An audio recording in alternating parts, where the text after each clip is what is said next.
తెలంగాణలో త్వరలో జరగనున్న శాసనసభ్యుల కోట ఎమ్మెల్సీ ఎన్నికలకు దూరంగా ఉండాలని బీఆర్ఎస్ పార్టీ నిర్ణయం తీసుకున్నట్లు తెలుస్తోంది. తమ పార్టీకి చెందిన నేతలు ఇద్దరు ఎమ్మెల్యేలుగా గెలుపొందడంతో అనివార్యమైన ఈ ఎన్నికల్లో పోటీ చేయకుండా ఉండాలని అధినేత కేసీఆర్ సూచనప్రాయంగా చెప్పినట్లు తెలుస్తోంది.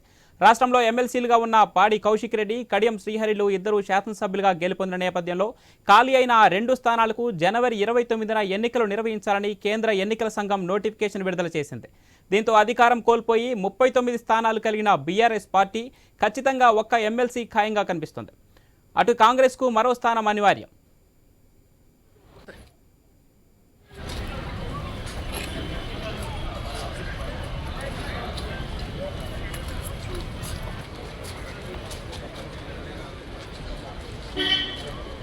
హలో బాబు గుండు సార్.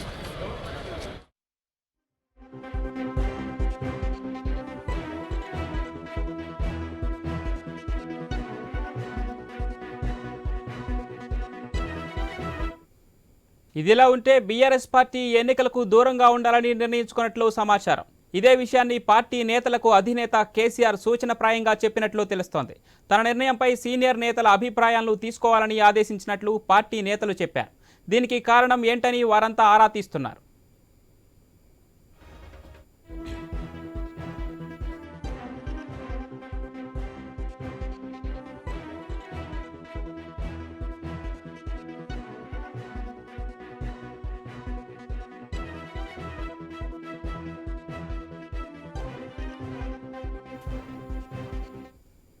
అయితే రహస్య పద్ధతిలో జరిగే ఈ ఎన్నికల్లో ఏ ఒక్క ఎమ్మెల్యే క్రాస్ ఓట్ చేసినా పార్టీ పరిస్థితి అంతే సంగతులు అని, ఇప్పటికీ కేవలం 4 సీట్ల మెజార్టీతో అధికారంలో ఉన్న కాంగ్రెస్ బలం పెంచుకునే ప్రయత్నాలు చేస్తుందని బీఆర్ఎస్ వర్గాల్లో చర్చ మొదలైంది.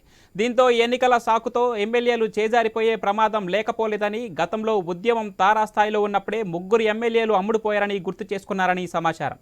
దీంతో ఎందుకొచ్చిన గొడవ, పోటీ చేసి పార్టీ రోడ్డు మీదకు లాగడం కంటే తప్పించుకొని ధన్యుడు సుమతి అనడం మేలు అని గులాబీబాస్ వ్యూహమని సమాచారం. కానీ గెలిచిన పార్టీ ఎమ్మెల్యేలపై నమ్మకం లేకపోతే ఎలా అని, నాయకుడు అన్నప్పుడు ఆ మాత్రం విపత్కర పరిస్థితులను సైతం ఎదుర్కోవాల్సిందేనని అంటున్నారు విశ్లేషకులు.